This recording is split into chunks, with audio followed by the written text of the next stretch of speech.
So as previously promised in the TRX teardown, we are coming to the Scat Pack. Now, the first time the Scat Pack was here, we put a drive shaft in it. You guys obviously saw that video, but I'll insert that clip here.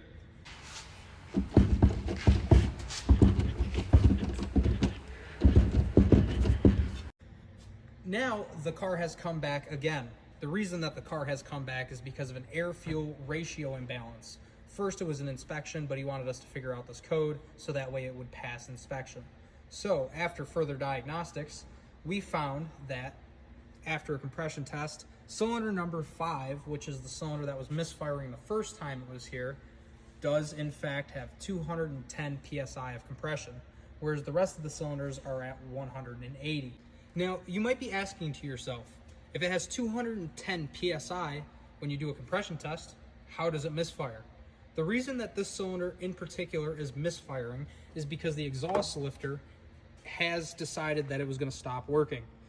By that, I mean that when you take the intake side of cylinder number 5, the lifter here, this roller bearing does in fact move. Whereas when you come to the exhaust side, this side does not move, which is not good. It means that the camshaft is constantly wearing on a singular part of this lobe. As a result of that, well, you're going to wear both the cam lobe out and the actual lifter. Now, I know a lot of you probably know that when the intake side of the camshaft is worn out, as a result of that, you're going to get low compression, or it's going to take a while to build compression on a compression test. This is the exact opposite of that.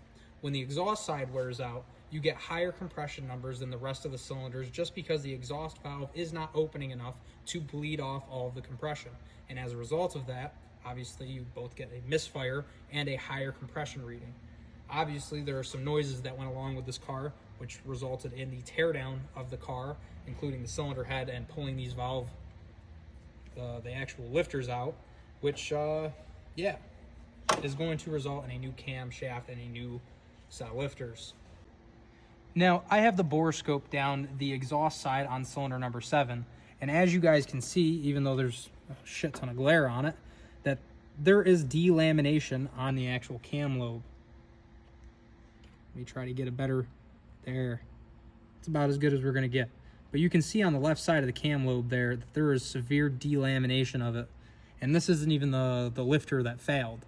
Moving to the lifter that failed, when you look at the cam lobe here, you can see the groove that it has worn into the actual camshaft lobe, which in better sense is not ideal at all. You're not fucking machining this, you're not doing anything, you're putting a new cam in it.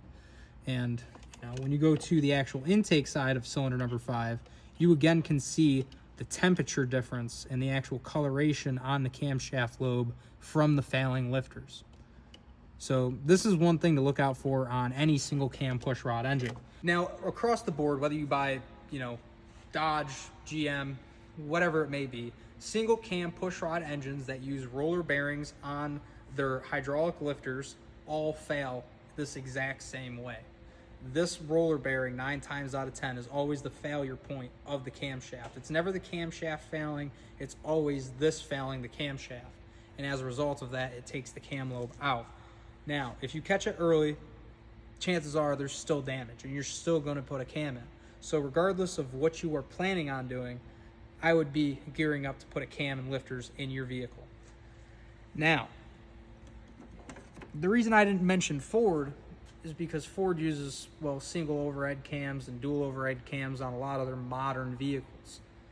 And that has a different failure point. So we'll get to that in a different video when we talk about the 3.6 Pentastar cams. But until then, I hope you guys did enjoy. Please leave a like, comment, subscribe. I appreciate it.